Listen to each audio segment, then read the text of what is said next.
그렇게 하시죠. 예. 하시고 그다음에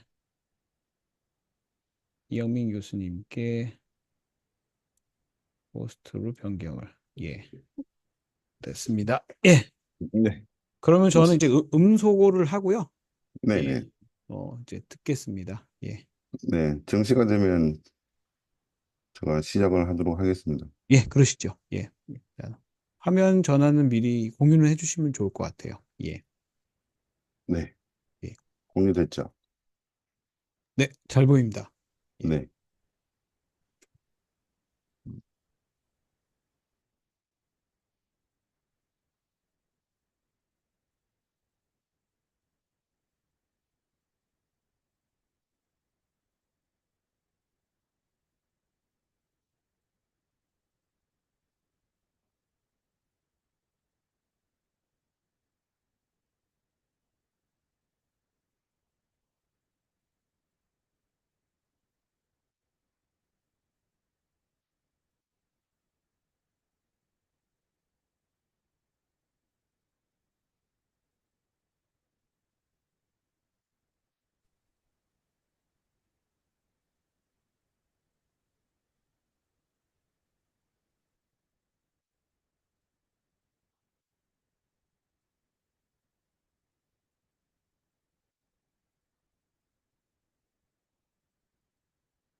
아, 그리고 이영민 교수님, 그 네. 호스트가 되셨는데 혹시 네. 여기 계신 학우님들 중에서 이렇게 줌 조작이 서툴러 가지고 자기 네. 말씀하시는 게 밖으로 다 방송되는 경우가 있거든요. 네네. 그때는 아마 그 교수님이 직접 참가자 옆에 이름 옆에 보면은 이제 그 마이크를 끌 수가 있어요. 네. 예, 호스트로 네네. 꺼 주시면 됩니다. 뭐 네. 그분이 뭐 질문하실 때 제외하고 예, 실수로 그런 경우가 있기 때문에 그거는 네네. 컨트롤 하실 수 있으세요. 예. 네. 알겠습니다. 예, 그럼 저는 이제 1분 남았네요. 예. 57분 아닌가요? 아, 57분입니까? 예, 예, 뭐 네. 59로 돼 있어서 시작하시면 뭐 맞게 하시면 됩니다. 예, 교수님. 네. 아, 8시 되면 딱 예. 시작하겠습니다. 예, 알겠습니다. 네.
네, 안녕하세요. 이영민입니다. 네.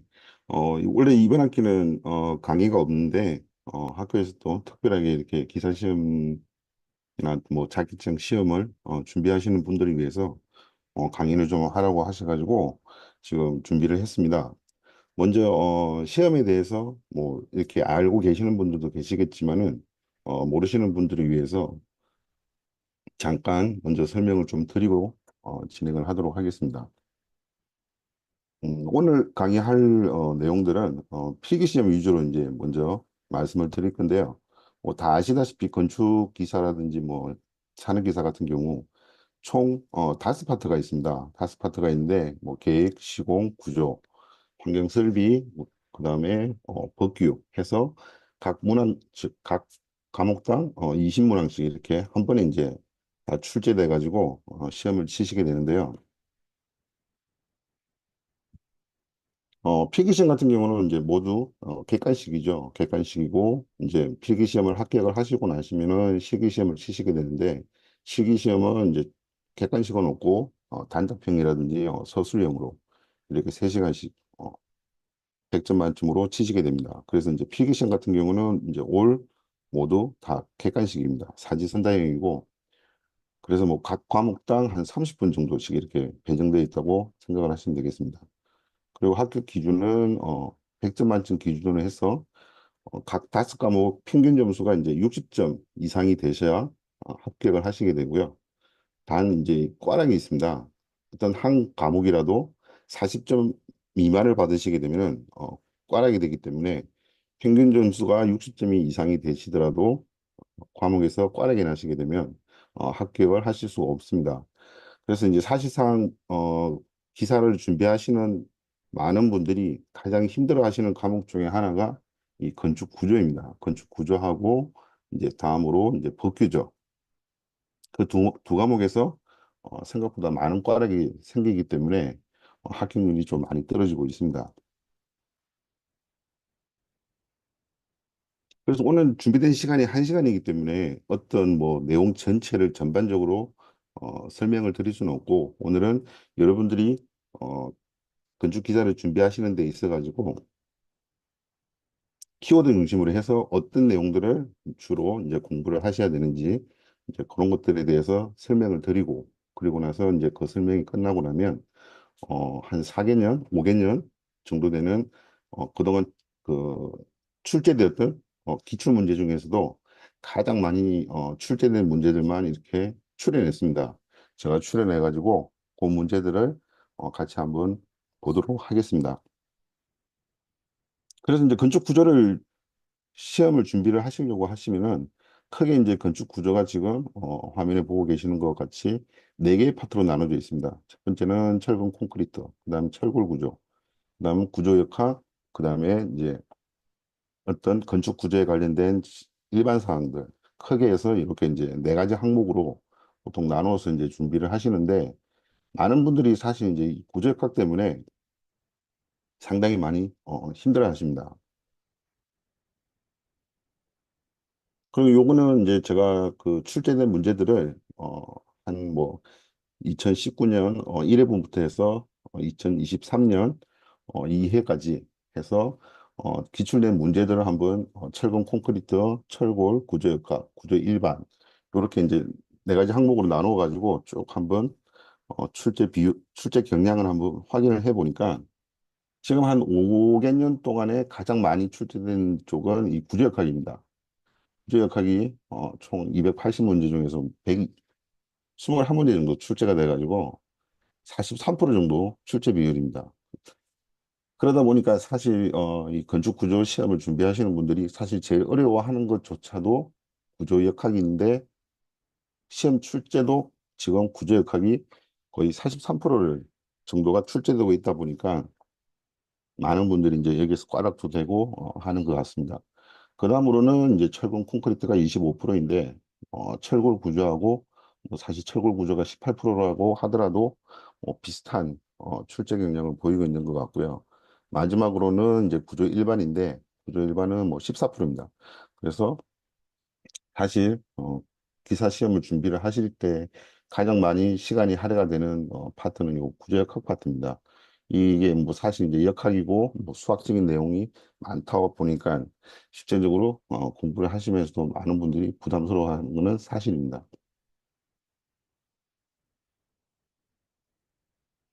다음으로 이제 여러분이 철근 콘크리트 구조를 준비를 하실 때 이 안에서도 많은 내용들이 있는데 이 철근 콘크리트 구조를 어떻게 해석하고 설계하는지 뭐 주로 보호라든지 기둥 부재에 대해서입니다. 그리고 뭐 철근 콘크리트 구조의 어떤 장점, 뭐 단점 그런 특성들에 대해서 그리고 특히 우리가 이제 보가 이 철근 콘크리트 구조에서 가장 어, 시험에도 많이 나오고 일반적인 내용인데 이 당근보를 어떤 식으로 해석을 할 것인지 그리고 그 보에서 전단 설계는 어떻게 하는지 그리고 슬라브 같은 경우는 주로 뭐 처짐량이라든지 휘 모멘트를 공식을 이용해서 어떻게 계산을 한다든지 그다음으로 사용성 설계가 있습니다. 사용성 설계는 어떤 우리가 처짐이라든지 균열에 대해서 어떤 공식이 있습니다. 그 공식을 이용해서 사용성 설계를 하시면 되는 거고.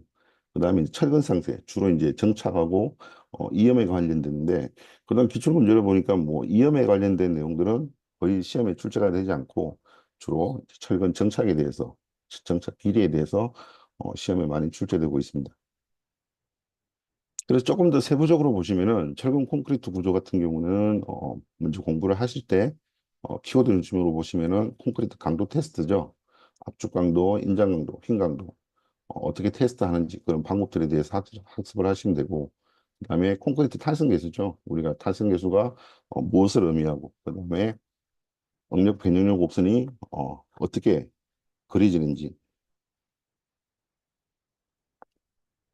책 같은 걸 보시면 이제 그 그림이 있죠. 그 그림에서 어떤 항복 구간이 어디고 하는 그런 것들을 학습을 하시면 되겠습니다. 그리고 이제 콘크리트 특성 중에 하나는 이 소속 면역인데 크리프라든지 건조수축 이게 어떤 의미를 갖고 있는지 여기 정의에 대해서 학습을 하시면 되고요.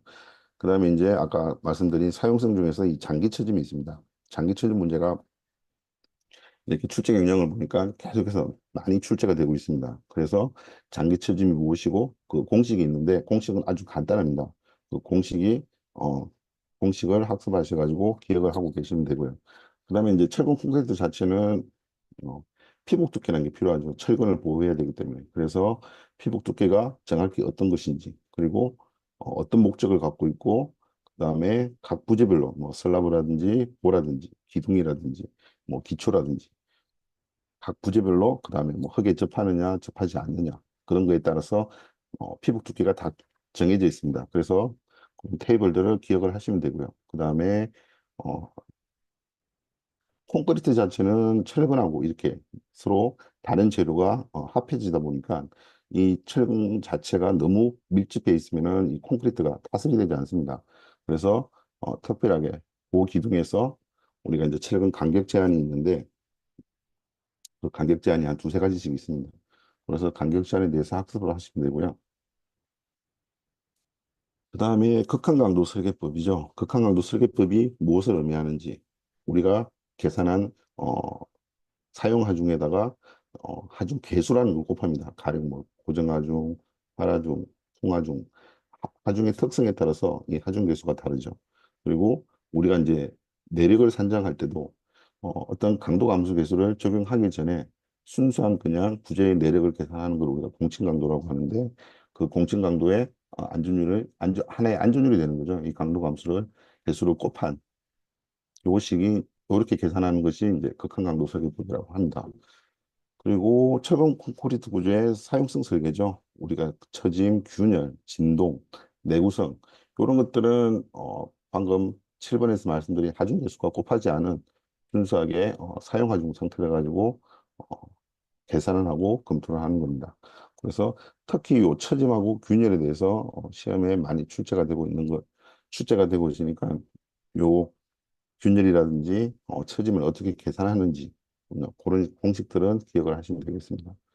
그리고 이제 소요 강도 문제 그 기출 문제들을 보니까 이제 기둥 같은 경우는 주로 충력, 뭐 보 같은 경우는 주로 전단력 이렇게 내력을 계산하는 문제들도 출제되고 있더라고요. 그래서 그런 계산하는 전단력이라든지 그 충력을 계산하는 그런 공식들은 꼭 암기를 하고 계셔야 되겠습니다.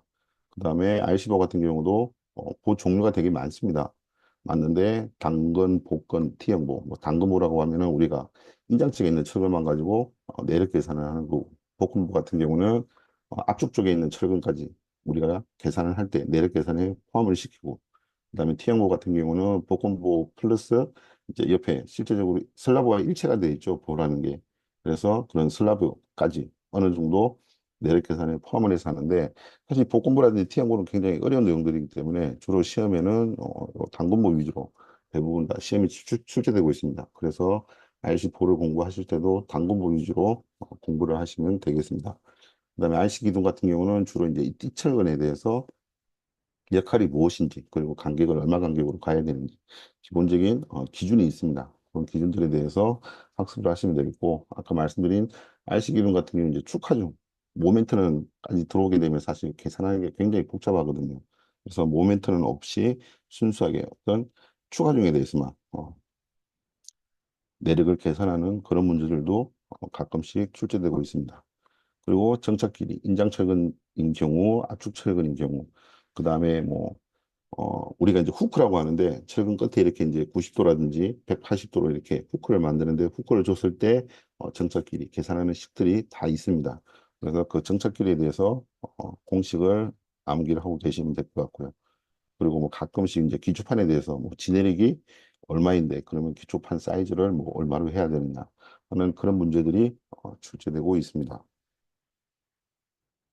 다음으로 이제 강구조인데, 강구조는 뭐 조금 IC 구조보다, 철근 콘크리트 구조보다 조금 간단하게 일반상, 그러니까 뭐 강구조에 있어가지고 뭐 재료라든지 어떤 재료 특성, 그 다음에 뭐 우리가 뭐 소위 SS 뭐 275 이렇게 하면 뭐 SS에 대한 의미가 무엇인지, 뭐 이런 것들에 대해서 기본적인 내용들을 학습을 하시면 되고요. 그 다음에 시험으로 많이 출제되는 게 이제 접합이죠. 마찰 접합도 있고, 볼트로 접합하는 마찰 접합이 있고, 용접으로 접합하는 그런 어떤 식들, 용어들, 그런 것들에 대해서 학습을 하시면 되겠습니다. 그리고 부재 설계 같은 경우는 사실 이제 이 강구조도 뭐 압축 부재, 인장 부재, 휨 부재 크게 이렇게 세 개가 나눠지는데, 휨이라든지 사실 뭐 압축 부재 같은 경우는 굉장히 그 계산식도 복잡하고 어렵기 때문에 주로 시험에는 인장제 위주로 이렇게 시험이 많이 출제되고 있습니다. 그래서 인장제에 대해서 어떻게 계산하는지 그거에 대해서 그 공식들을 어, 암기를 하시면 되겠습니다. 그래서 키워드 중심으로 이렇게 강구조 시험 대비를 하실 때 보시면은 우리가 이제 강제 같은 경우는 설계 기준 강도가 있죠. 그래서 FI가 있고 FU가 있는데, FI 같은 경우는 우리가 이제 항복 강도를 표기를 할 때, 그리고 FU는 인자 강도를 표기를 할 때 이렇게 FU로 표기를 하고 있습니다. 그래서 우리가 많이 쓰고 있는 게 뭐 SS275, SM35 이런 강제들을 많이 쓰고 있는데, 앞에 있는 이런 SS, SM 여기에 의미하는 바를 아시고 계셔야 됩니다. 그래서 SS 같은 경우는 우리가 일반 구조용, 그 다음에 SM 같은 경우는 용접 구조용 강제이고, 뒤에 이제 나와 있는 요 숫자가 항복 강도입니다. 예전에는 우리가 이제 인자 강도 위주로 표기를 했었는데, 몇 년 전에 이제 기준이 바뀌면서 항복 강도 기준으로 이렇게 표기를 하는 걸로 바뀌었습니다. 그리고 볼트 접합 같은 경우도 이제 두 가지가 있죠. 그게 단순 접합 또는 뭐 전단 접합, 핀 접합 같은 말입니다. 다 같은 말이고, 그거하고 대비해서 이제 우리가 소위 강접합이라고 하죠. 모멘트 접합. 요 두 접합에 대해서 뭐 어떤 장점이라든지 단점, 그다음에 형태가 어떻게 되는지 그런 그림들을 어, 학습을 하시면 되고요. 그다음에 이제 고장력 볼트는 우리가 이제 일반적으로 많이 쓰는 게 이제 FCT 뒤에 있는 이제 M20은 이제 20mm짜리 볼트라는 건데, 요 FCT라는 것도 이제 의미하는 바가 이 강도를 의미합니다. 요 10이 이제 단위 환산 문제 때문에 지금은 우리가 10이라고 쓰고 있는데, 실제로 인정 강도가 1000메가파스칼입니다. 그래서 이런 볼트들에 대한 용어라든지 이런 것들을 알고 계시면 되고요. 그 다음에 이제 설계 미끄럼 강도라고, 이게 이제 예전에는 마찰 접합이라고 그냥 했었는데, 지금은 기준이 바뀌면서 우리가 이제 설계 미끄럼 강도라고 이야기를 하고 있습니다. 그리고 이제 볼트의 설계 전단 강도, 그리고 마찰면을 어떤 식으로 처리해야 되는 이런 것들에 대해서 학습을 하시면 되겠습니다.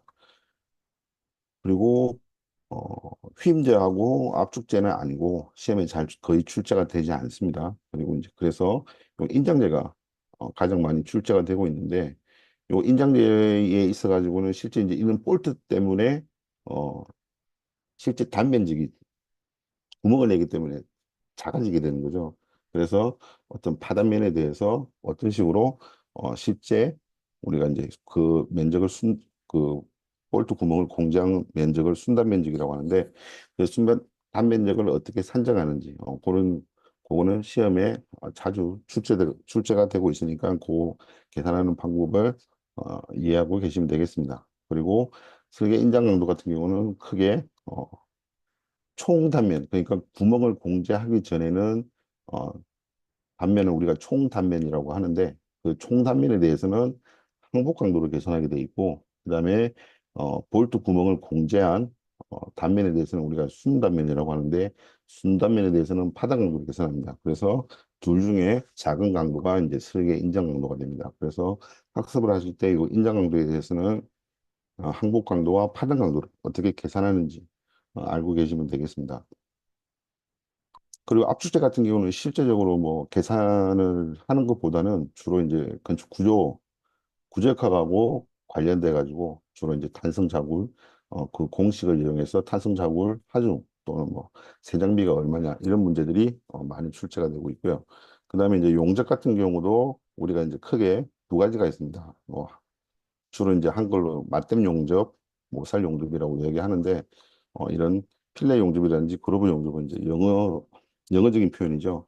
그래서 뭐 맞댐 용접, 모살 용접. 맞댐 용접은 지금 출제 경략을 보니까 거의 출제가 되지 않고 대부분 시험에 나오는 거는 모살 용접에 대해서 나오고 있습니다. 그래서 모살 용접의 유효 목두께라든지 유효 용접 길이를 어떻게 산정하는지 그 공식이 간단히 있습니다. 그 공식들을 알고 계시면 될 것 같고요. 특히 이제 용접 기호, 가령 뭐 맞댐이라든지 모살 용접에 대해서 우리가 이제 용접 기호들을 이렇게 표기하는 방법들이 여러 가지가 있습니다. 그래서 그런 기호들에 대해서 이해를 하시고 계시면 되겠습니다. 그다음에 강구조에서 이제 용어죠. 전단 중심이 의미하는 것이 무엇인지, 그다음에 메탈 터치가 무엇인지 용어에 대해서만 알고 계시면 되고요. 그다음에 이제 뭐 콘크리트 충전 공간이죠. 이게 일종의 이제 우리가 CFT라고 하는데 가령 뭐 어, 파이프라든지 아니면은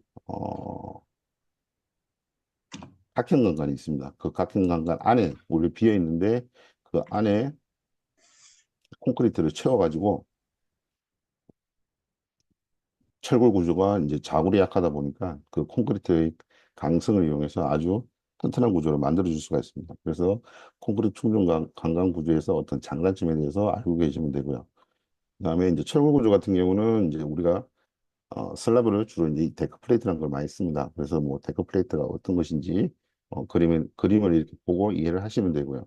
그다음에 이제 거세 플레이트라는 거는 우리가 앞에서 어떤 전단 접합이라든지 이런 걸 할 때 접합을 하기 위해서 붙이는 부재를 우리가 거세 플레이트라고 하죠. 그래서 그에 대한 용어라든지 그다음에 이제 주각부 특히 이 주각부가 시험에 많이 나오더라고요. 그래서 주각부에는 이 앵크를 통해 가지고 이제 힘을 기초에다가 전달을 시키는데 요 앵크를 어떻게 배치하느냐에 따라서 핀 조각이라든지 우리가 고정 조각, 매입형 조각이라고 하는데 이런 타입들이 어떤 타입인지 그 그림들을 보고 이해를 하시면 되겠습니다.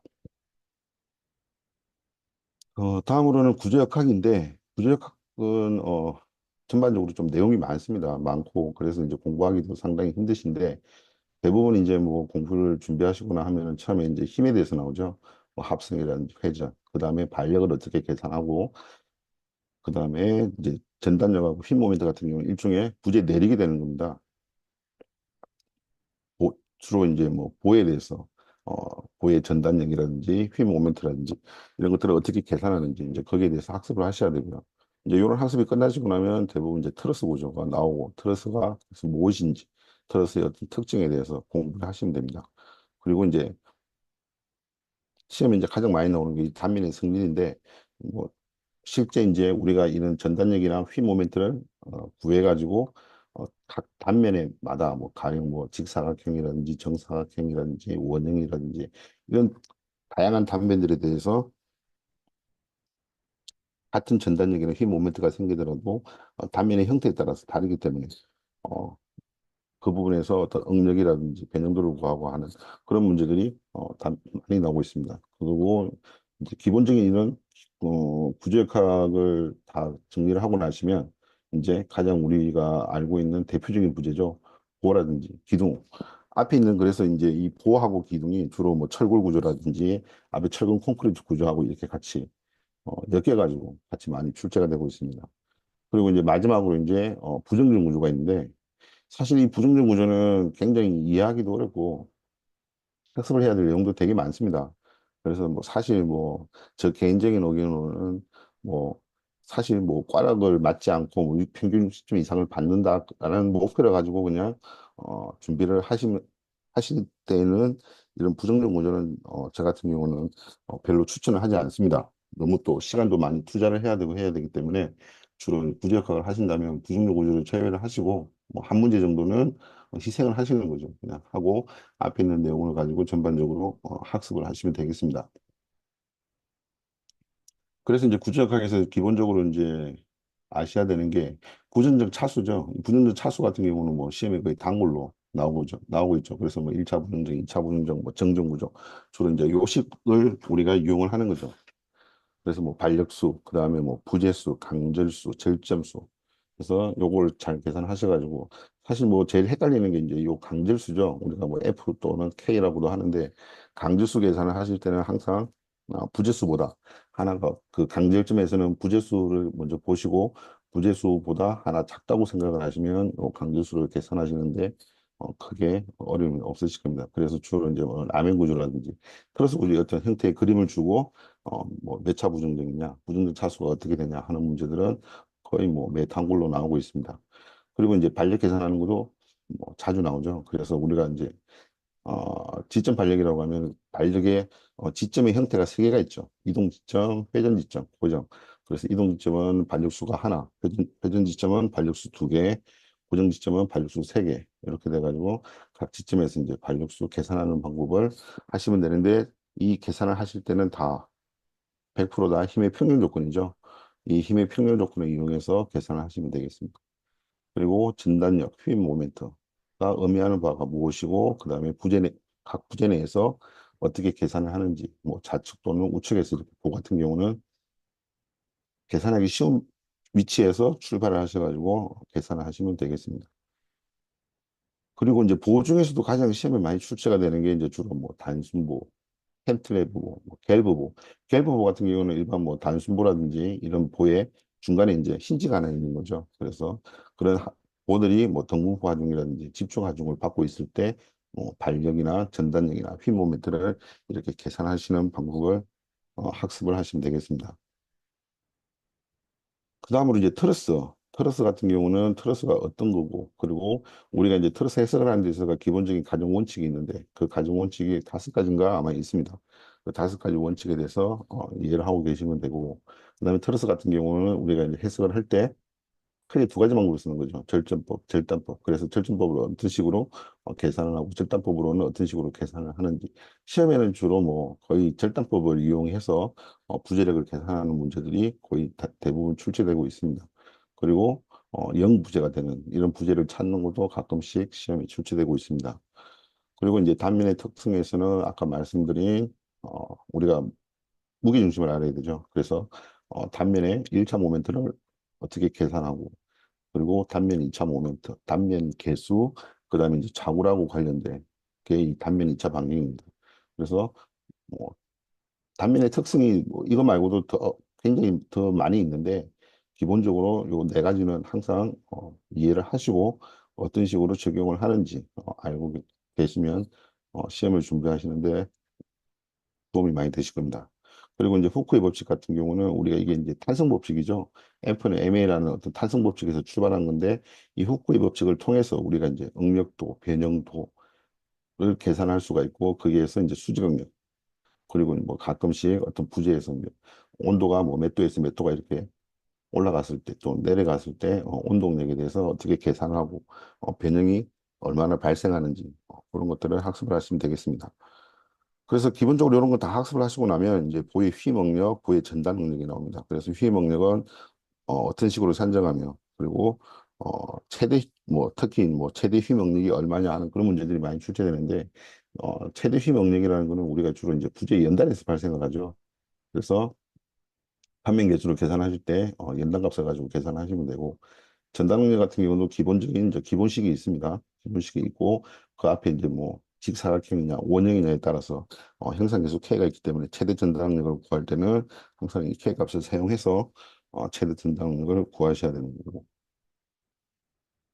요것들을 이제 다 하고 나시면은 이제 가끔씩 출제가 되는 게 이제 이 처짐하고 처짐각인데 처짐각 문제는 거의 출제가 안 되고 있습니다. 거의 뭐 출제가 되지 않고 주로 이제 시험에 출제되는 거는 이 처짐에 대해서 출제가 많이 되고 있습니다. 그래서 어, 지금 뒤에 있는 뭐 부정적 문제를 학습을 할 때 쓰는 많은 방법들이 있는데 그런 방법들을 썼어도 이 처짐을 계산할 수가 있는데 그런 공식들은 굉장히 이제 복잡하고 외우기도 되게 힘드십니다. 힘드시기 때문에 주로 이제 공예보법에 대해서 학습을 하셔가지고 공예보법을 통해서 어, 처짐을 계산하시면 되겠습니다.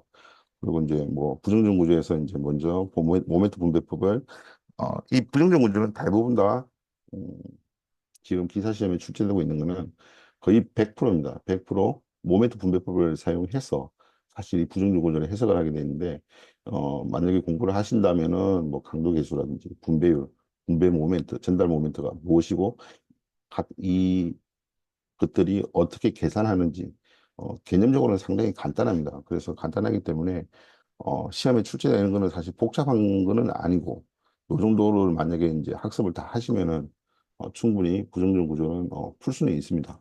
그래서 뭐 부정적 구조까지 준비를 하신다고 하면 어떤 처진각보다는 이 모멘트 분배법에 중점을 두셔가지고 학습을 하시면 되겠습니다.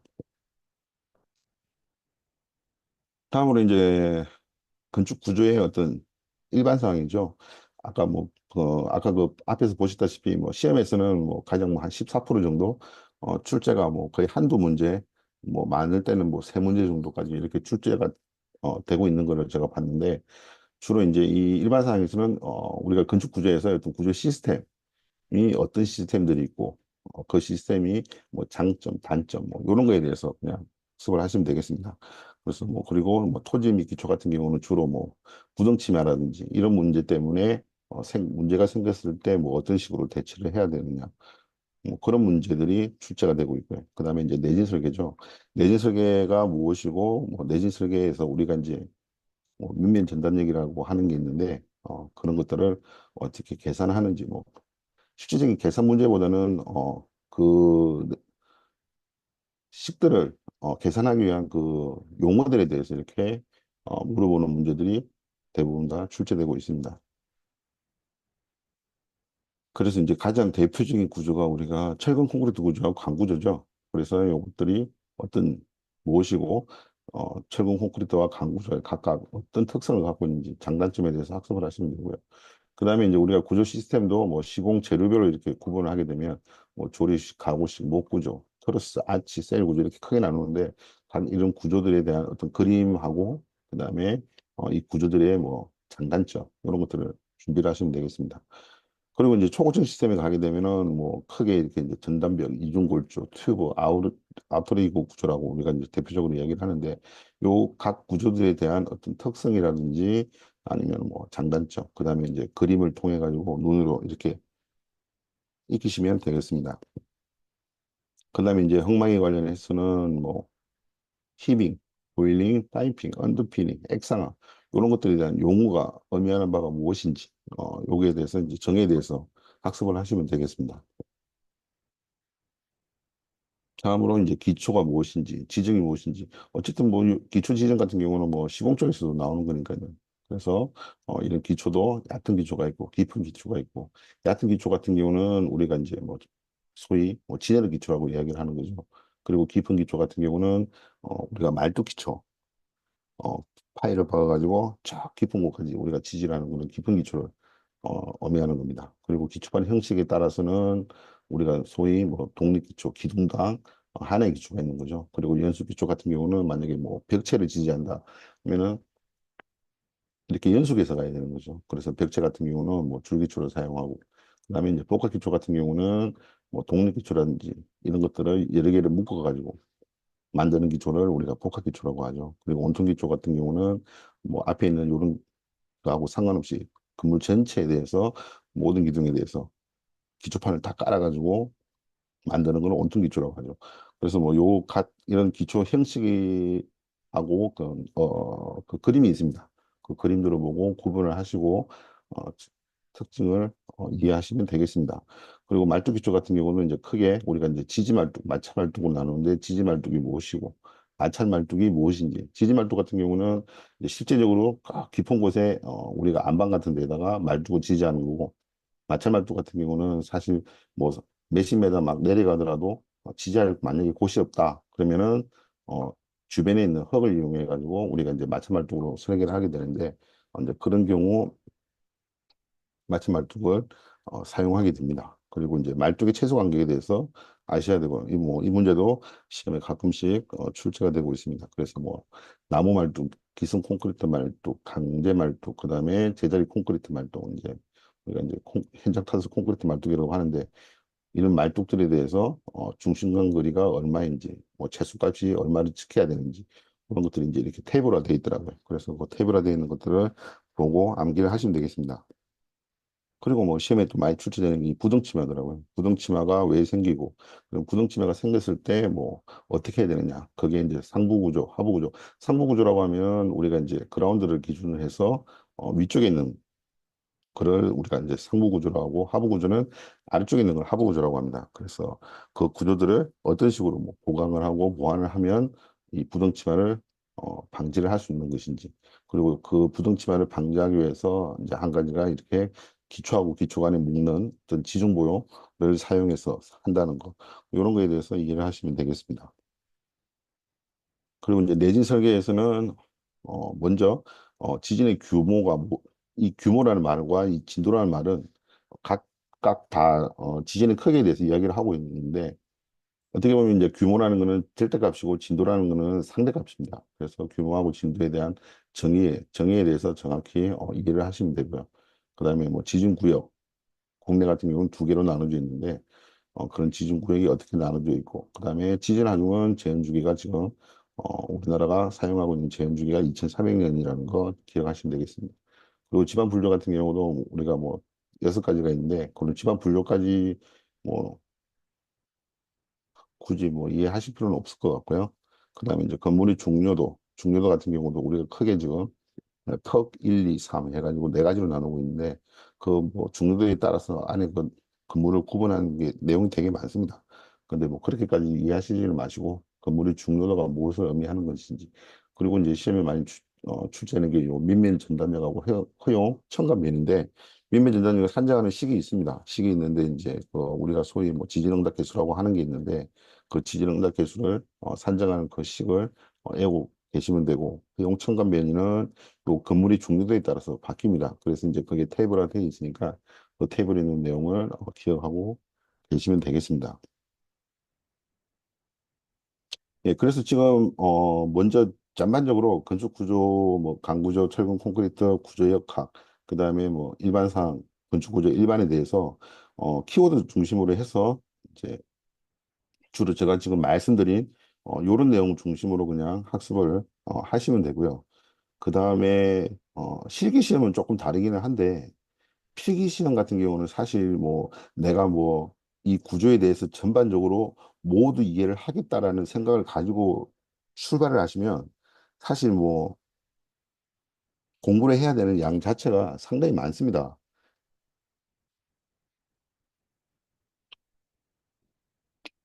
많기 때문에 그렇게 하게 되면 사실 시간상으로 너무 많이 소요가 되고요.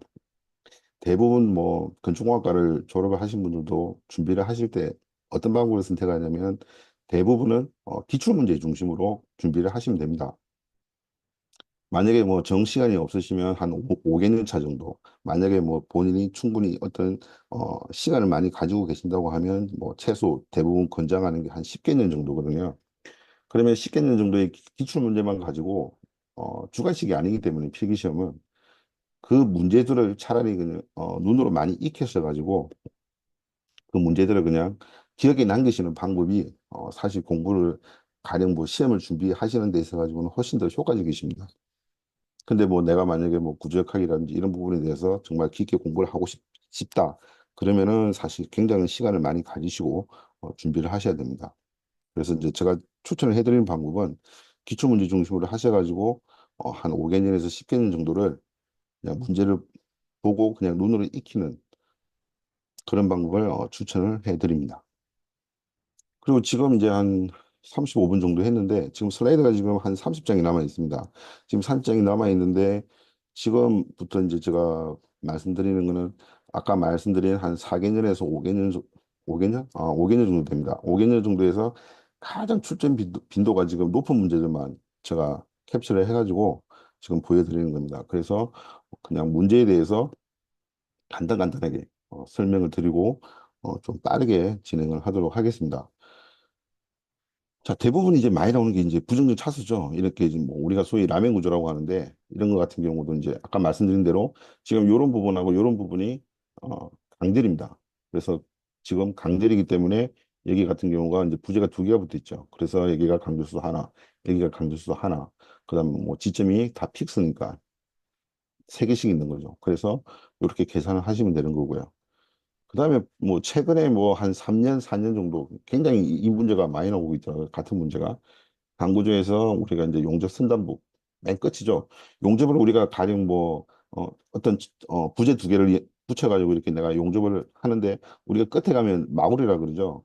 마구리가 있어가지고 용접이 이렇게 잘 안 되거든요. 그래서 이제 그 끝에 붙이는 거를 주로 이제 우리가 이제 엔드탭이라고 하는데 요거를 물어보는 문제가 굉장히 많이 출제되고 있습니다. 그리고 이제 철골 쪽, 이 주각 부분에 대한 문제도 많이 출제가 되고 있더라고요. 그래서 주각 부분에서 사용하는 용어들에 대해서 이해를 하고 계시면 됩니다. 그래서 뭐 아까 말씀드린 이런 데크 플레이트 같은 경우는 지금 밑에 여기 그림도 있지만은 슬라브죠 일종의 이거는. 그래서 주각부에 해당되지 않는 거고. 그다음으로 또 많이 거의 뭐 한 문제씩은 거의 출제가 되고 있는 게 이제 이영철 같은 경우에 뭐 인장을 받고 있었고 했을 때 인장 정책일인데 이 문제가 이제 표준 갈고리가 있을 때 하고 없을 때 하고 식이 다릅니다. 그래서 이제 표준 갈고리에 대한 식도 있고 일반적인 일반 철근에 대해서 기본적 척길이가 있습니다. 그래서 그 두 가지 식을 암기를 하시면은 뭐 이거는 계산하실 수가 있습니다. 그다음으로 이제 또 많이 출제가 되고 있는 게 이제 우리가 철근 콘크리트 보 같은 경우에 어떤 최소 두께 규정이 있습니다. 요 규정을 지키게 되면 우리가 실제 이제 처짐량을 계산을 하지 않아도 되는데 요 지금 아래쪽에 탭으로 보시면은 가령 뭐 보통 리브가 있는 일방형 슬러브에 대해서 최소 두께 규정이 뭐 단순 지지 이 단순 지지라는 거는 양쪽에다 핀핀으로 핀핀으로 지지를 하고 있는 거고 일단 연속인 경우는 한쪽은 핀이고 한쪽은 이제 고정되어 있는 픽스드 지점을 이야기를 하는 겁니다. 그리고 양단 연속 같은 경우는 양쪽이 다 연속이 돼 있는 픽스드로 돼 있는 지점을 이야기하는 거고 그리고 캔틀레버 같은 경우는 한쪽이 완전히 자유단이죠. 그런 게 대해서 이렇게 이제 이거는 기준입니다. 기준이기 때문에 그냥 암기를 하고 계시면 되겠습니다.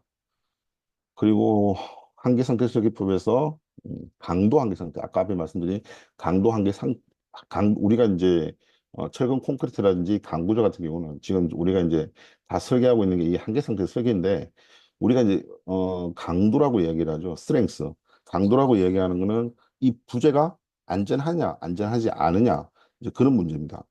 그래서 그 안전하냐 안전하지 않느냐는 거는 우리가 이제 강도 설계라 그러고 아까 말씀드린 뭐 어떤 처짐이라든지 진동이라든지 우리가 이런 거를 검토를 할 때는 앞에 아까 말씀드린 어떤 하중 계수를 곱하지 않은 상태 순수한 그냥 하중만 가지고 우리가 계산을 하게 됩니다.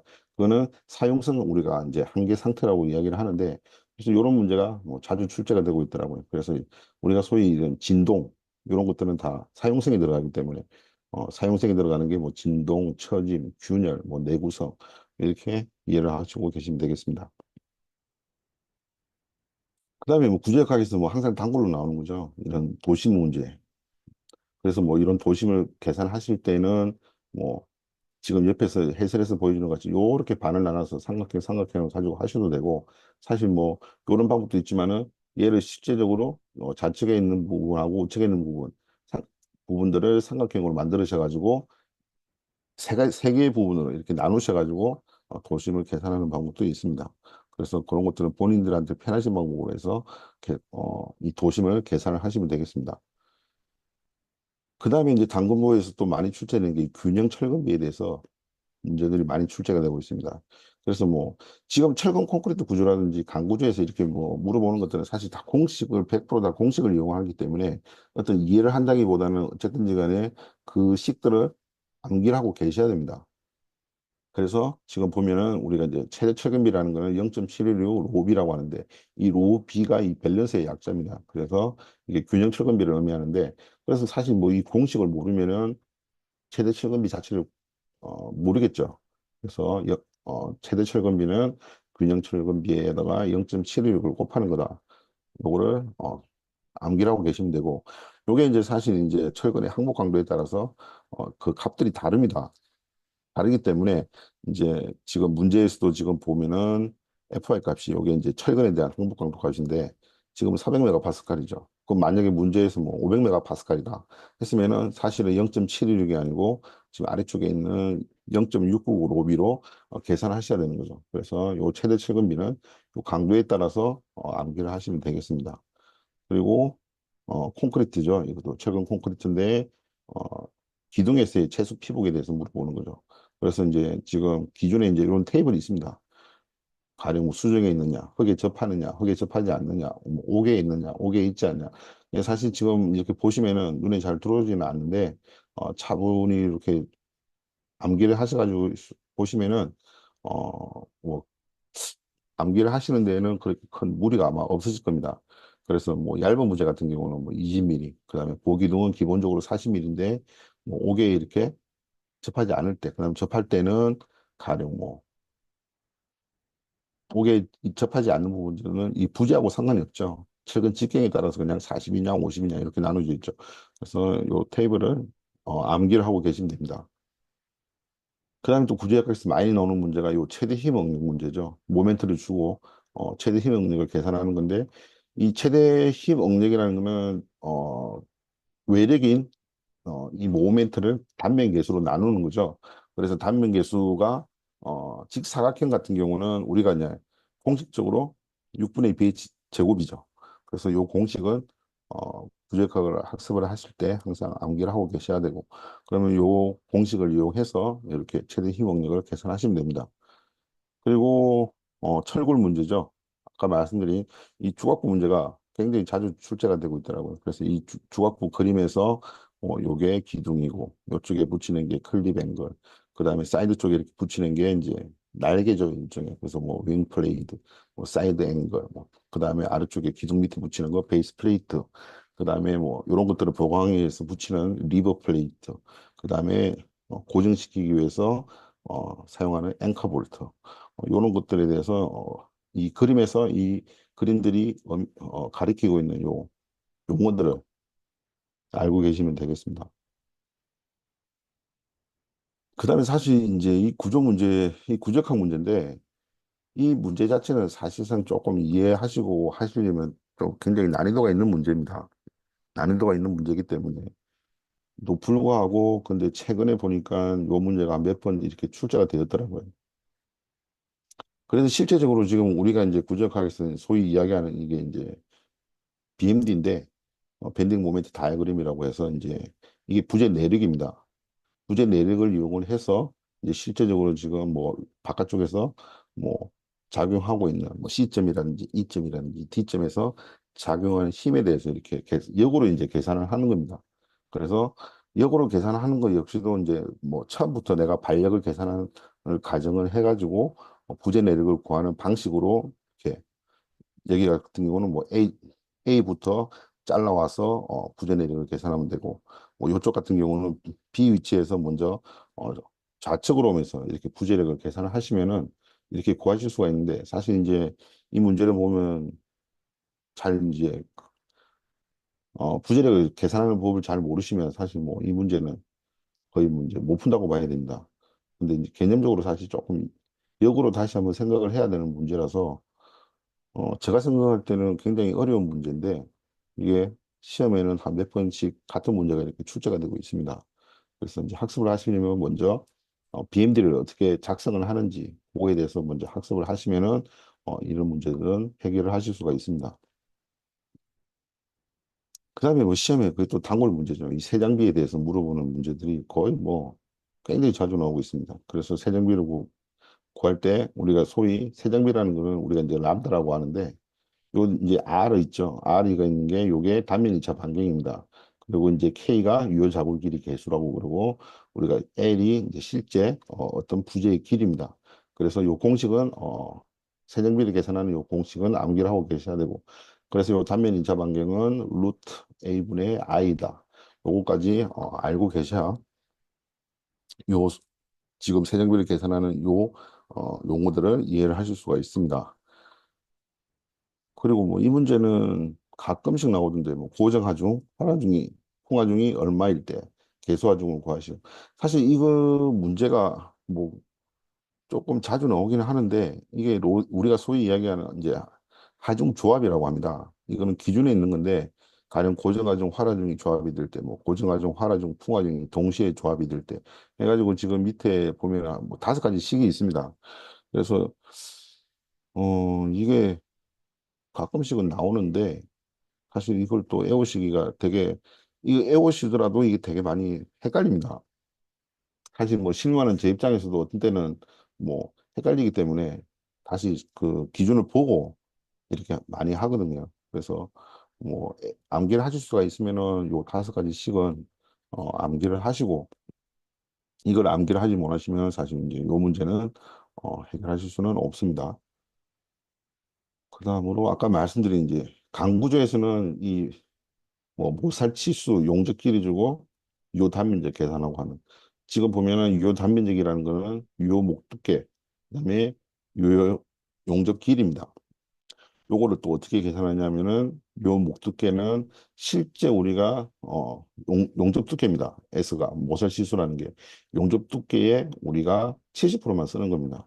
그래서 실제 유효 목두께는 0.7S가 되고 그리고 유효 용접 길이 역시도 실제적으로 내가 용접을 하는 길이의 어, 2배의 모살지수만큼 빼는 거죠. 실제적으로 이제 용접을 하고 나면 아까도 말씀드렸다시피 이 끄트머리 쪽이 굉장히 좀 분량이 많이 나옵니다. 많이 나오기 때문에 그런 특성 때문에 이제 실제 내가 우리가 계산해서 쓰는 유효 용접 길이는 L 빼기 ES만큼만 사용을 하고 있습니다.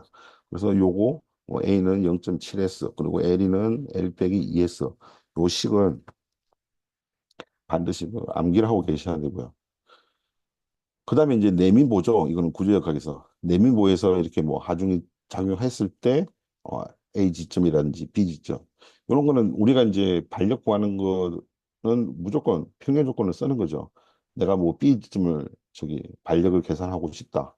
그러면은 A 지점을 기준으로 해서 어, 총 이 전체에서의 모멘트의 총합은 0이다라는 것을 하게 되면 우리가 B점에서 반력을 계산할 수가 있고 뭐 B점 구하고 나면 A점은 또 평행법칙에 의해서 연직에 대한 방향에 대한 평행법칙에 의해서 우리가 A점의 반력을 구할 수가 있습니다. 그리고 이 문제도 가끔씩 나오는데 이게 이제 구조역학에서 나오는 처진 문제인데 어, 제가 이제 구조역학 강의할 때도 말씀을 뭐 드리기는 했지만은 이 캔틀레버 부재 또는 뭐, 저기, 단순보죠. 단순보가 가령 뭐 집중 하중이라든지 아니면 이렇게 등분포 하중을 받고 있을 때 지금 그 아래에서 이렇게 보여주고 있듯이 요 공식, 기본적인 공식이 있거든요. 처진 공식이. 요 공식을 외우고 계시면 됩니다.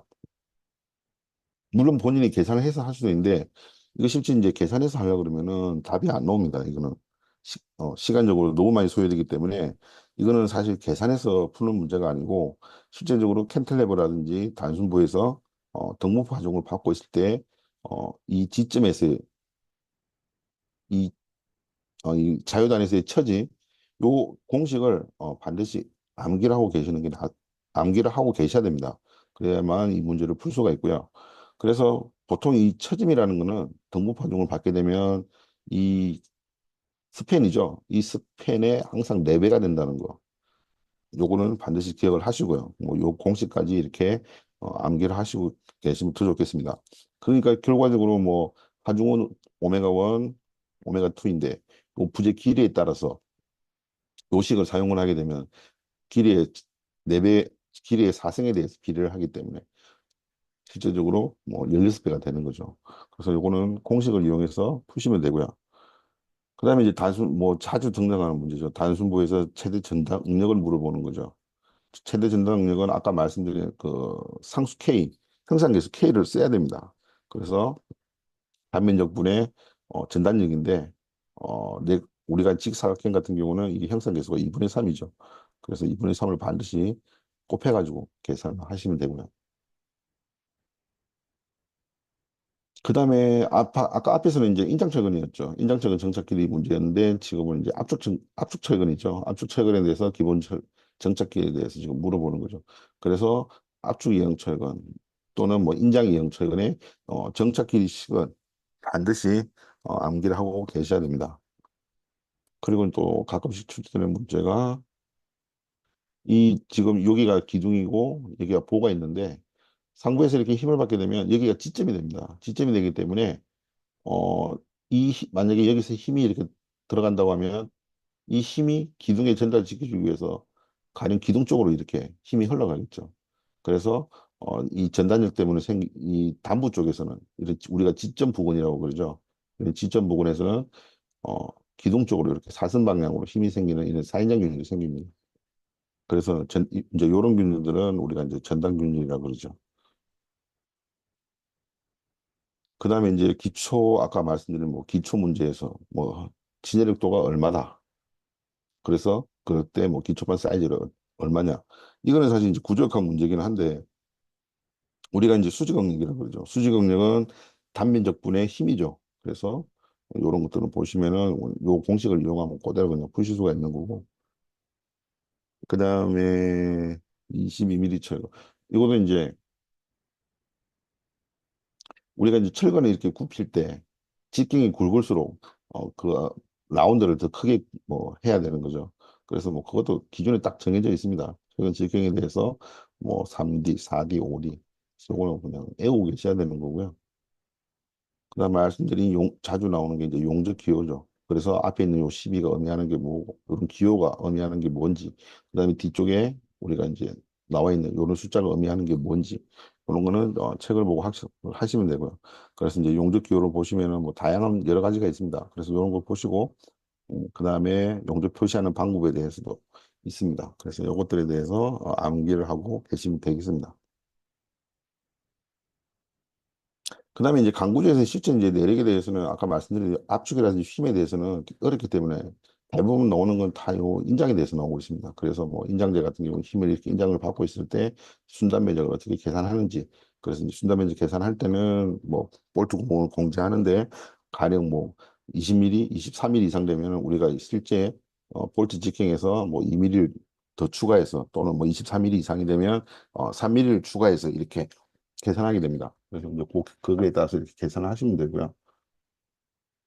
그 다음에 이제 또 이것도 보니까 많이 출제가 되고 있던데, 이제 보에서 이제 우리가 소위 전단이라고 그러죠. 전단에 스트럽이라고 그러는데, 이 스트럽이 전단력을 받는 건데, 콘크리트하고 더불어가지고, 가령 뭐 이 VS라고 하면, 이 S가 이제 스틸을 이야기하는 겁니다. 그래서 이 스트럽이, 부담하는 전단력을 이야기를 하는 겁니다. 그래서 VS가, 이거일 때 간격은 얼마인가. 뭐 사실 이것도 공식을 이용하는 거기 때문에 뭐 철공 콘크리트 어쨌든 강구조는 공식입니다. 그 공식을 그래서 어 많기는 한데 기본적으로 그 공식들을 외우고 계셔야만 풀 수가 있습니다. 그래서 스트랩에 이제 전항도로 계산하는 식이 있습니다. 이런 식을 요 식에다가 다 요 값들을 집어넣으면은 우리가 요 S 값을 계산을 할 수가 있습니다. 그리고 이제 자주 또 출제되는 문제죠. 가령 뭐 철골 기둥이 있는데 H300, 300짜리 이런 게 뭐 6m에 있는데 얘가 뭐 약축 방향으로 지지가 되어 있다. 그럼 강축 방향으로는 중앙에 지지가 안 돼 있기 때문에 일종의 이제 이게 어떤 세장비하고 관련된 거죠. 그래서 뭐 각각 강축하고 약축에 대해서 먼저 세장비를 구해가지고 그 세장비를 통해 가지고 음, 그둘 중에서 큰 게 불리한 거죠. 그래서 그 큰 값을 사용을 하시면 됩니다. 그리고 이제 균열 모멘트 이것도 콘크리트 철근 콘크리트 구조에서 굉장히 많이 나오고 있더라고요. MCR이라고 하는 게 이제 크랙을 이야기해요. 이 CR이 이제 크랙인데 그래서 우리가 이제 이거를 균열 모멘트라고 이야기를 하고 있습니다. 그래서 균열 모멘트도 여기 지금 아래쪽에 있는 식 같이 이 FR이라고 하면 어 이 FR 강도가 있는데 이 강도 곱하기 이 Z가 단면 개수입니다. 그래서 단면 개수고 직사각형이니까 뭐 단면 개수는 당연히 y분의 ig죠, 그죠? ig는 그래서 이렇게 계산을 하시면 되는데 이것도 뭐 공식을 그냥 암기하고 계셔야 풀 수가 있고요. 그다음에 또 많이 나오는 게 이제 처짐에 대한 겁니다. 처짐에 이 아래쪽에 보시면은 요 테이블이 있습니다. 요 네 가지가 있는데 요 네 가지도 각 조건에 대해서 뭐 각각의 처짐 제한 한계치가 있습니다. 요것들을 그냥 암기를 하고 계시면 되겠습니다. 그다음에 이제 트러스 문제에서 뭐 이건 구조역학 문제인데 반려각 구하는 거죠. 요거는 뭐 A 지점 또는 B 지점에서 평행 법칙을 이용하면 간단히 풀 수가 있고요. 그리고 뭐 이 단순보죠. 단순보에서 이렇게 삼각형 가지고 두 개를 바꿔 있는 거예요. 그럼 사실 직관적으로 요 힘은 이쪽 반력에서 생길 거고 요만큼 힘은 같은 힘이기 때문에 여기서 생기겠죠. 그래서 어, 요 면적을 계산하시면 되는 거죠. 요 면적을 계산을 하시면 요 반력값을 계산을 하실 수가 있고요. 그다음에 이제 필러 용접 같은 경우는 또 우리가 이제 어떤 판 두께에 대해서 최소로 요구하는 용접 두께가 있습니다. 그래서 뭐 이것도 기준적인 내용입니다. 그래서 뭐 판 두께가 6mm 이하일 때, 뭐 19mm 이하일 때 최소 사이즈가 얼마, 요것도 기준이기 때문에 암기를 하고 계셔야 되고요. 그다음에 아까 말씀드린 대로 지금 캔틀레버 보죠. 캔틀레버 보에서 이게 지금 힘이 끝에 있는 게 아니고 요 가운데 있습니다. 가운데 있기 때문에 지금 아까 말씀드린 제가 우리가 애워야 되는 식은 어, 요 끝에 떨어질 때는 우리가 주로 애우고 있거든요. 그래서 이게 가운데 떨어지게 되면 순간적으로 당황하실 수가 있는데 이제 요거 같은 경우는 아까 말씀드린 공액보법을 쓰는 거죠. 먼저 이 캔틀레버보의 휠 모멘트도 구해야 되죠. BMD를 계산해서 그거를 공인보법을 이용해서 그러면 공인보법을 이용하게 되면 이제는 여기가 지점이 되고 여기가 자유단이 되죠. 그래서 그 공인보법에서 요 A 지점에서 우리가 모멘트를 계산하면 되는 거죠. 그래서 그런 평형식을 이용해서 풀면 우리가 계산을 할 수가 있습니다. 그다음에 연약 집안에 대한 요 문제도 자주 출제가 되고 있습니다. 연약 집안에 대해서 뭐 안전 확보 어떻게 할 거냐. 뭐 당연히 집안 개량해야 되겠죠. 아니면은 뭐 땅이 좋지가 않으니까 당연히 뭐 진흙 기초가 아니고 말뚝 기초를 적용을 해야 되겠죠. 그래서 뭐 독립 기초를 적용한다. 이런 게 이제 말이 안 되는 거거든요. 땅 자체가 약한데 독립 기초를 만들 수가 없는 거죠. 그리고 이제 건물의 중요도, 이 지금 내진 1등급이라고 하면은 이게 이제 건물의 중요도를 우리가 내진 중요도에 따라서 우리가 이제 건물을 내진 등급을 이렇게 나누게 되는데 아래쪽에 보시면은 턱 1, 2 우리가 크게 이제 이렇게 어, 세 개로 나누는데 이제 중요도가 턱일 때는 이게 턱입니다. 그리고 중요도가 1은 내진 등급 1. 그다음에 이제 중요도가 2 또는 3인 건물은 중요도가 이제 내진 등급이 2가 됩니다. 거기에 대해서 소양 첨건 면에도 이것도 기준입니다. 기준이기 때문에 암기를 하고 계시면 되고요. 그다음 말씀드린 대로 아까 뭐 강제 일반 사항이죠. 우리가 뭐 SM 부재, SS 부재, SN 부재, 뭐 SGT 우리가 이제 호칭을 부를 때 이렇게 앞에 이제 이런 용어들을 사용을 해서 붙이거든요. 그래서 이제 SN제 같은 경우는 악행이 아니고 이 SN제는 그냥 건축 구조형 우리가 압연 강제를 의미합니다. 그래서 뭐 이런 용어에 대해서 어, 이해를 하시면 되고요.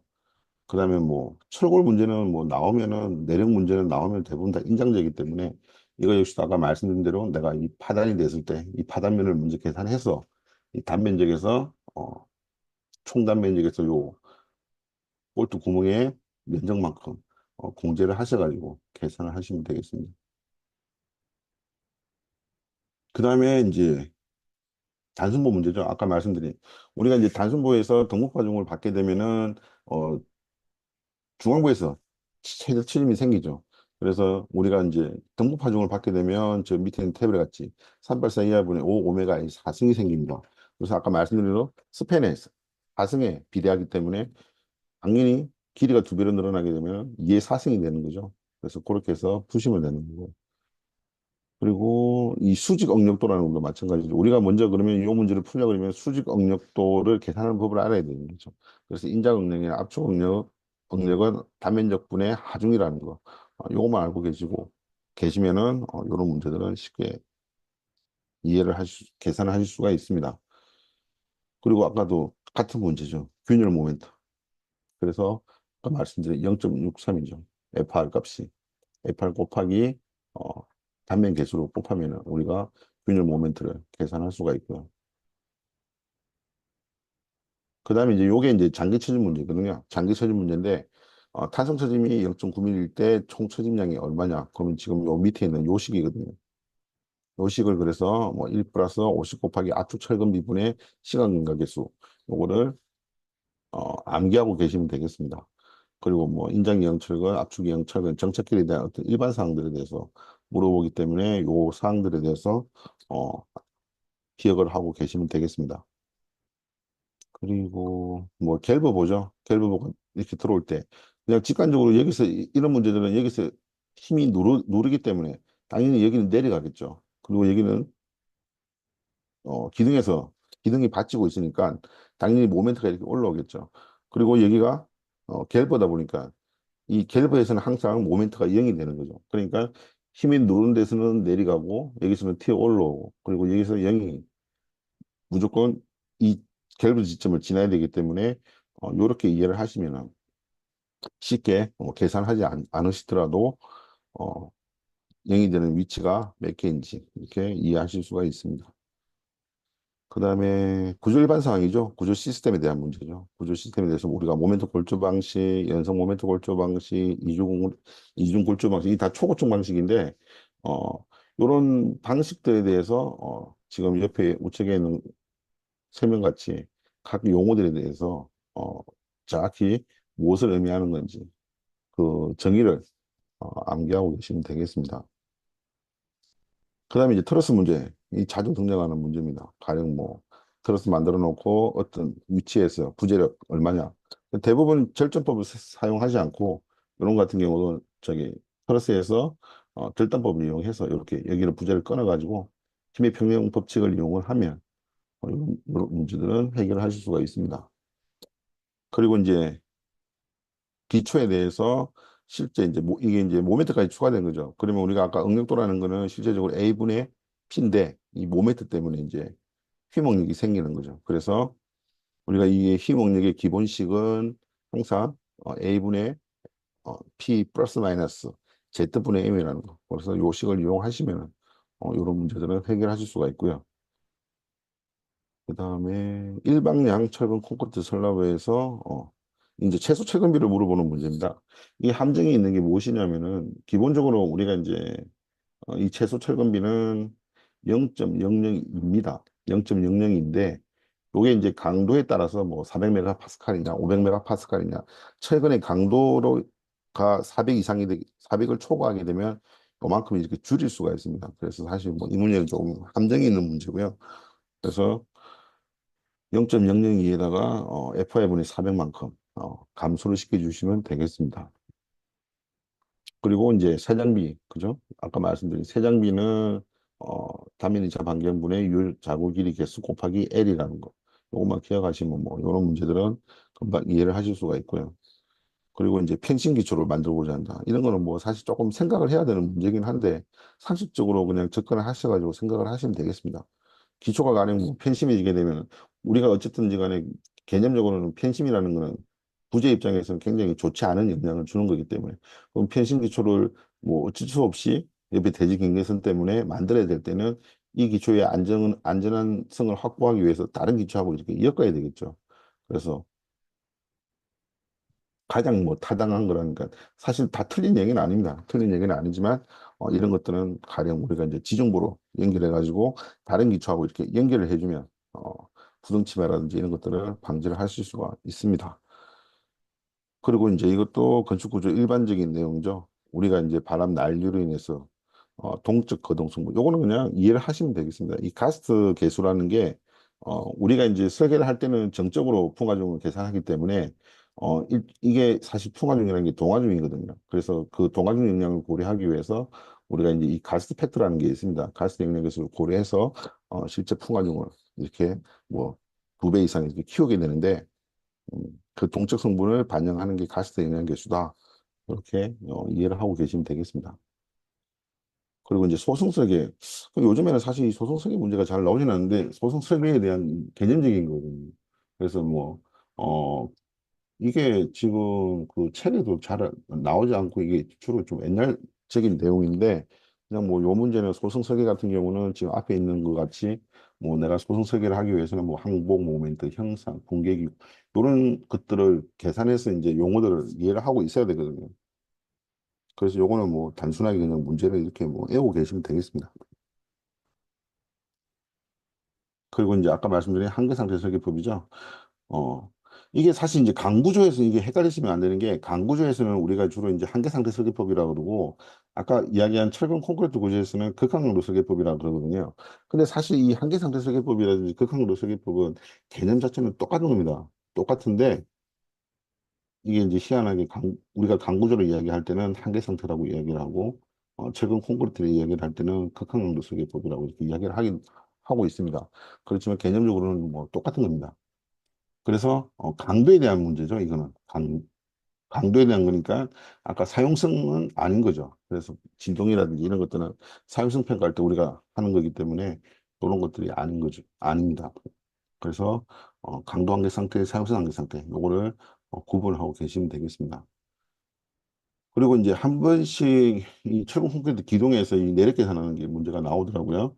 근데 이 식이 사실 뭐 복잡합니다. 지금 옆에 보시면 아시겠지만 강도 저감계일 수도 있고 뭐 0.8 해가지고 전체 단면적에서 철근 면적을 또 빼야 되고 이렇게 쭉쭉쭉 계산하는 게 많은데 뭐 어쨌든 요거도 뭐 이 식을 암기를 하지 않는 이상은 이 문제를 해결하실 수가 없습니다. 그래서 이런 식들도 암기를 하시면 되겠습니다. 이런 철근도 보강 철근 요것도 이제 일종의 이제 철근 콘크리트 구조에 들어가기는 하는데 사실 뭐 이 철근이라는 게 철근 콘크리트는 굉장히 치성적인 재료죠. 치성적인 재료를 철근이 이 연성적인 재료를 통해서 보완을 하기 때문에 이 서로 이제 궁합이 잘 맞는 거거든요. 그래서 뭐 그런 개념에서 요렇게 접근해서 이해를 하시면 되겠습니다.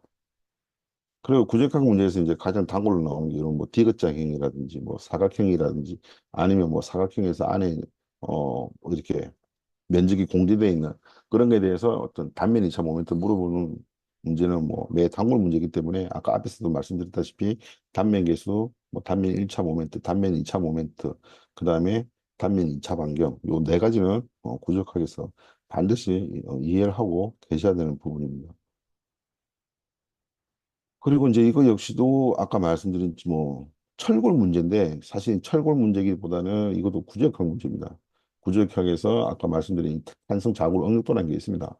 이 탄성 자굴 응력도 지금 옆에 있는 식까지 우리가 소위 이제 PCR이라고 그러는데 요 식을 반드시 암기를 하고 계셔야만 이것도 풀 수가 있습니다. 그래서 구조역학 공부를 학습을 하실 때 이 오일러 자굴 하중 자굴 응력도 요 식들을 반드시 기억을 하고 계시면 이런 문제들은 금방 해결하실 수가 있습니다. 그리고 뭐 내지 설계에 있어 가지고 아까 말씀드린 이런 것들 진도 계수라는 거는 그냥 저거저 지진의 크기에 대해서 이야기하는 거죠.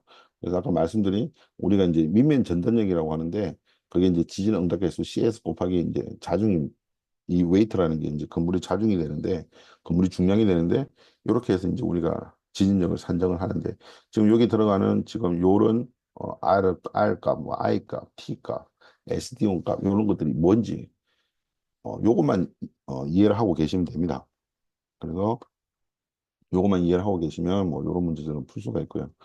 그 다음에 뭐 요즘에는 잘 나오지는 않는 것 같은데 예전에는 굉장히 자주 나왔던 문제거든요. 우리가 뭐 앵글이라든지 찬넬이라든지 T형광이라든지 Z형광이라든지 요럴 때 이제 단면의 주축을 이제 표시하는 문제인데 이제 실제 지금 Z바 같은 경우는 이런 식으로 생기거든요. 그래서 요런 거는 그냥 문제를 보고 암기를 하고 계시면 되겠습니다. 그리고 이제 강도 설계법에서 직접 설계법 이 내용도 사실 그렇게 많이 출제되는 경향은 아닌데 과거에는 좀 이렇게 출제 빈도가 좀 높았던 문제더라고요. 그래서 우리가 이제 이 사실 슬래브 설계하는 하나의 방법인데, 어, 이 직접 설계법이라고 하는 게 있습니다. 이 직접 설계법을 쓰기 위해서는 가령 뭐 우리가 어떤 조건이 몇 가지가 있거든요. 한 다섯 가지인가 네 가지인가 다섯 가지 조건이 있는데 그 조건이 다 맞아 들어가야만 우리가 직접 설계법을 쓸 수가 있습니다. 그래서 이제 그거에 대해서 물어보는 문제인데 결국은 뭐 그 다섯 가지 조건에 대해서 다 암기를 하고 계셔야만 뭐 이런 것들은 해결할 수가 있겠습니다. 그리고 뭐 등가 절적 해석에서 아까 말씀드린 거죠. CS 곱하기 W이기 때문에 여기에서 뭐 가스트 영역이라는 거는 통활력하고 관련된 거죠. 그러니까 뭐 이런 것들은 산정하는 식만 이렇게 잘 이해를 하고 계시면 해결하실 수가 있습니다. 이것으로 지금 한 4개년, 5개년 동안에 가장 많이 빈도수가 굉장히 높은 문제들만 지금까지 살펴봤습니다. 그래서 이것으로 오늘 강의는 마치겠는데 말씀드린 대로 시험을 준비하실 때 실기시험은 조금 다르긴 합니다. 실기시험은 나중에 조금 이렇게 이론적으로도 공부를 많이 하셔야 되는데 필기시험을 준비하실 때는 너무 깊게 하시는 것보다 기출문제 중심으로 하셔가지고 어, 차라리 한 뭐 작게는 두세 번 정도, 많게는 뭐 한 다섯 번 정도까지 이렇게 눈으로 익혀서 가지고 시험을 준비하시는 게 어, 가장 좋을 거라고 저는 추천을 해드리고 싶습니다.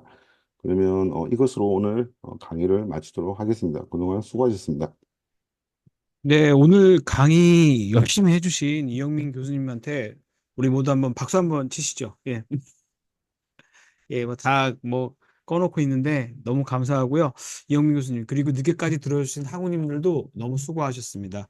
교수님, 저한테 호스트 넘겨줄 수 있으세요? 예. 어떻게 넘겨주죠? 제 이름에 클릭한 다음에요. 옆에 뭐 이제 보시면 이제, 제가 호스트 회수하겠습니다. 그냥. 아, 예, 예. 예, 예, 예. 예, 호스트 회수했고요. 네, 예, 정말 많았습니다. 저기, 그냥 다 이 마무리 하셨으니까, 예, 네네. 하시고, 그리고 학우님들한테 말씀드리겠습니다. 건축 기사 다음번에는, 겸임 교수, 백영철 교수님이 건축 시공 및 적산에 대해서 또 특강을 다음 달에 진행하십니다. 여기 있는 학우님들 또 똑같이 참여해 주시면 좋고요. 제가 생각하기에는 아무리 녹화된 걸 보더라도 현장에서 한번 직접 이렇게 같이 듣는 것이 기억에 오래 남습니다. 그리고 이제 반복해서 듣는 거고요. 이 강의는 녹화가 진행 중이고 지금 녹화가 되고 난 다음에 우리 학과 홈페이지에 자격증 아카데미가 있습니다. 거기에 건축 시공의 특강에 업로드 될 예정이니까 예, 나중에 그 시간이 안 뭐 다시 기억이 안 나신다거나 그럴 때 다시 한번 들어보시면 감사하겠습니다. 예, 그럼 이것으로 1차 자격증 시험 대비 특강을 마치겠습니다. 수고 많으셨습니다. 네, 수고 많으셨습니다. 감사합니다. 예.